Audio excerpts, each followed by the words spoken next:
JEE के लिए मैं क्लासेस रेगुलरली लगाता था और क्लास लगाने वक्त जो मैं नोट्स बनाता था वो मैं डेली टू डेली घर आके रिवाइज करता था। मेरा आकाश में एक्सपीरियंस बहुत ही लाइफ चेंजिंग रहा है। यहाँ पर जो फैकल्टी और इंफ्रास्ट्रक्चर मुझे प्रोवाइड किए गए थे, ऐसा मैंने पहले कभी एक्सपीरियंस नहीं किया था।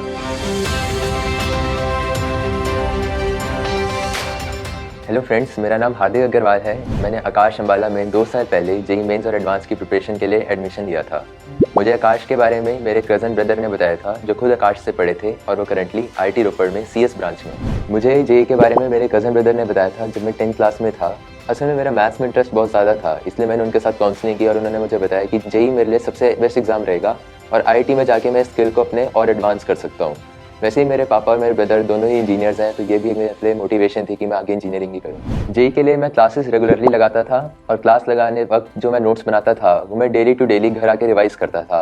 जिस कंटेंट के नोट्स होते थे उसके डेली कुछ क्वेश्चंस भी प्रैक्टिस करता था। फिर जैसे ही चैप्टर क्लास में खत्म होता था मैं उसकी टारगेट कंप्लीट करता था और अगर टाइम होता था तो पीवाईक्यूज भी प्रैक्टिस करता था। टारगेट मेरे हिसाब से सबसे सफिशिएंट और कंप्लीट बुक है जेईई प्रिपरेशन के लिए।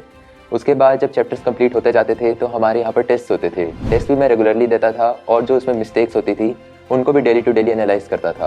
और अगर मेरे को प्रिपरेशन में कोई प्रॉब्लम्स आती थी तो मैं अपने ब्रदर से डिस्कस करता था। मेरा लो फेज तब आया था जब 11th की एंड चल रही थी। उसके अंदर बहुत सारे टेस्ट साथ में आ रहे थे तो मैं अच्छे से प्रिपेयर नहीं कर पा रहा था। तो इस प्रॉब्लम को मैंने अपने ब्रदर और टीचर से डिस्कस किया तो उन्होंने मुझे अच्छे से गाइड किया कि मेरे को नोट्स फिर से पढ़ने चाहिए। चैप्टर्स में परफेक्शन लाने के बाद सारे टेस्ट डे के गैप्स में उनको फिर से देना चाहिए ताकि मेरे को उसमें अपनी असली परफॉर्मेंस पता चल सके। मेरा फर्स्ट चैलेंज तब आया था जब इनऑर्गेनिक केमिस्ट्री स्टार्ट हुई थी। तो इनऑर्गेनिक केमिस्ट्री में बहुत सारा लर्न करने का होता है, तो तब मुझे लर्न करने की इतनी आदत नहीं थी। और सेकंड चैलेंज तब आया था जब 11th की एंड चल रही थी। उसमें बहुत सारे टेस्ट साथ साथ हो रहे थे तो मैं अच्छे से प्रिपेयर नहीं कर पा रहा था। इस प्रॉब्लम को मैंने अपने टीचर्स और ब्रदर से डिस्कस किया तो उन्होंने मुझे सजेस्ट किया कि मेरे को पहले नोट्स अच्छे से पढ़ने चाहिए और उन टेस्ट को बाद में एक साथ ना देकर अलग अलग देना चाहिए कुछ डेज के गैप में। इससे मेरा स्कोर भी इम्प्रूव हुआ और मुझे कॉन्फिडेंस भी आया। अप्स एंड डाउन्स तो सबकी लाइफ में आते ही हैं इस प्रिपरेशन की जर्नी में, लेकिन हमें उससे डीमोटिवेट नहीं होना है। एक अपॉर्चुनिटी की तरह देखना है कि अभी हम और बहुत कुछ सीख सकते हैं उन चैप्टर्स में। टीचर्स का बहुत बड़ा रोल रहा है मेरी इस प्रिपरेशन में। वो जब भी क्लासरूम में नोट्स लिखवाते थे तो वो एकदम क्रिस्प होते थे और एग्जाम ओरिएंटेड होते थे। उन्हें पढ़ के मुझे भी काफ़ी अच्छा लगता था और अगर कोई डाउट भी आता था तो मैं उसे नेक्स्ट डे क्लास के कंटेंट शुरू होने से पहले ही क्लियर कर लेता था। जो टेस्ट के भी डाउट्स होते थे वो हमारे टीचर्स बड़े अच्छे से एक्सप्लेन करते थे और अगर कोई कंसेप्चुअल डाउट भी होता था तो वो टीचर्स कभी भी इरिटेट नहीं होते थे और बार बार सेम एनर्जी से एक्सप्लेन करते थे। मेरे पेरेंट्स काफ़ी सपोर्टिव रहे थे थ्रू आउट द जर्नी। उन्होंने कभी भी मुझे किसी चीज़ के लिए फोर्स नहीं किया जो आउट ऑफ द प्रिपरेशन हो। मेरे पेरेंट्स ने कभी भी मुझे किसी फैमिली फंक्शन या शादी के फंक्शन में जाने के लिए फोर्स नहीं किया, क्योंकि उन्हें इन 2 साल के टाइम की इंपॉर्टेंस पता थी। जेईई की प्रिपरेशन के लिए वैसे कंसिस्टेंट 8 आवर्स की स्टडी चाहिए रहती है डेली।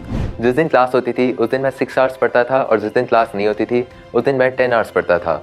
बुक्स में मैंने आकाश की मॉड्यूल्स को फर्स्ट प्रेफरेंस दी है और मैं नोट्स तो डेली पढ़ता ही था, साथ साथ पीवाईक्यूज भी प्रैक्टिस करता था। एफटीएस एक बहुत ही अच्छी टेस्ट सीरीज़ है। ये हमें ट्रू फेस बताती है हमारी जेईई मेंस में कहाँ स्टैंडिंग है। इसकी ऑल इंडिया रैंक से मेरे को काफ़ी कॉन्फिडेंस आया। एफटीएस की गलतियों को मैंने एनालाइज किया और इससे मेरे को सही में लगता है कि मेरा स्कोर काफ़ी इंप्रूव हुआ। जिस दिन मैंने अपने जेईई मेंस का एग्जाम दिया मुझे बिल्कुल ऐसा लगा कि मैं एक एफटीएस ही दे रहा हूँ। एफटीएस में मेरे टीचर्स ने मुझे एक स्ट्रैटेजी सजेस्ट की थी जिसका नाम है 80-100 रूल। असल में मैथ्स बहुत ही लेंदी आता है जेईई मेंस में, इसलिए मैं कहा गया था कि 80 मिनट्स में हमें फिजिक्स और केमिस्ट्री दोनों कंप्लीट करने हैं और 100 मिनट्स में मैथ्स करना है, बिकॉज मैथ्स ही हमारी रैंक इंप्रूव होगी। मेरा आकाश में एक्सपीरियंस बहुत ही लाइफ चेंजिंग रहा है। यहाँ पर जो फैकल्टी और इंफ्रास्ट्रक्चर मुझे प्रोवाइड किए गए थे, ऐसा मैंने पहले कभी एक्सपीरियंस नहीं किया था। यहाँ की फैकल्टी बहुत ही नॉलेजेबल है और अपने सब्जेक्ट्स में एकदम परफेक्ट है, इसलिए हम कोई भी डाउट्स उनसे पूछते थे तो वो उसका बेस्ट आंसर करते थे। आकाश में आने के बाद मैंने अपने अंदर बहुत बड़ा चेंज महसूस किया। 10th क्लास तक मैं इतना लंबे स्टडी आवर्स तक नहीं पढ़ पाता था, लेकिन 11th-12th में इसमें मैंने ड्रास्टिक चेंज देखा। मैं 6 to 8 आवर्स आराम से पढ़ पाता था दिन में, जबकि 10th में मैं ऐसा नहीं कर पाता था। 10th में मैं इतना ज़्यादा देर तक सेल्फ स्टडी नहीं कर पाता था, लेकिन 11th में मैंने अपने सेल्फ स्टडी आवर्स इंक्रीज़ किए और मुझे दिखा कि मेरी एफिशिएंसी भी बढ़ी 11th क्लास में। मैं सोशल मीडिया अकाउंट्स में भी एक्टिव था क्लास 10th तक, लेकिन 11th-12th में मैंने वो डिलीट किए। इससे मेरी लाइफ और ज़्यादा डिसिप्लिन हो गई। The last month absolutely is very crucial. मैंने पहले अपने सारे शॉर्ट नोट्स रिवाइज किए लास्ट मंथ में, ताकि मैं अपने कंसेप्ट्स क्लियर रखूँ, ताकि जब भी मैं कोई टेस्ट दूँ तो मुझे खुद के अंदर एक कंसेप्चुअल एरर ना महसूस हो। जो भी मैं टेस्ट में एरर्स करता था उनको मैं नोट डाउन कर लेता था ताकि मैं उन्हें रिपीट ना करूँ। लास्ट में हमारी जो फाइनल टेस्ट सीरीज़ थी उससे मुझे बड़ी हेल्प मिली। फाइनल टेस्ट सीरीज़ का पैटर्न और लेवल जेईई मेंस एग्जाम से 100% मैच करता था, इसलिए जब मैंने अपने जेईई मेंस का एग्ज़ाम दिया तो मुझे बिल्कुल भी ऐसा नहीं लगा कि मैं कोई अलग से एग्ज़ाम दे रहा हूँ। बिल्कुल ऐसा लगा कि मैं आकाश का कोई मॉक टेस्ट दे रहा हूँ। इसलिए मुझे एग्जाम के दिन कोई प्रेशर भी फील नहीं हुआ और मैं अपना 100% परफॉर्म कर पाया। रिलैक्स करने के लिए मैं ज़्यादातर सॉन्ग सुनना प्रेफर करता था। मैं अपने पेरेंट्स से बहुत बात करता था, इससे मुझे बड़ा अच्छा फील होता था।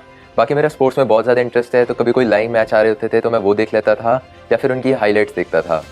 कभी खुद भी फिजिकल एक्टिविटी करने के लिए मैं हफ्ते में एक बार क्रिकेट खेलने का भी टाइम निकाल ही लेता था और इससे मुझे बड़ा ही अच्छा लगता था।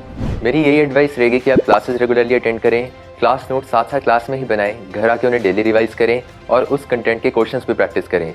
जब आप टेस्ट दें तो डाउट्स साथ साथ ही टीचर से क्लियर करें ताकि आपका कोई बैकलॉग भी ना बने और आपके कंसेप्ट्स भी क्लियर होते रहें।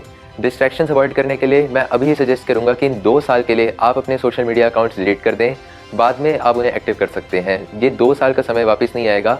जो लोग इसमें डिस्ट्रैक्शंस में फंस जाते हैं वो फिर अपने गोल से दूर हो जाते हैं। मैं ये भी सजेस्ट करूंगा आप हेल्दी खाना खाएं, बिकॉज जंक फूड खाने से हमें पता ही है कि हमारे बीमार होने के चांसेस कितने ज़्यादा बढ़ जाते हैं और एक बार अगर हम बीमार हो गए तो हमारा बैकलॉग जो बनता है वो फिर रिकवर करना बहुत मुश्किल हो जाता है। All the best, thank you.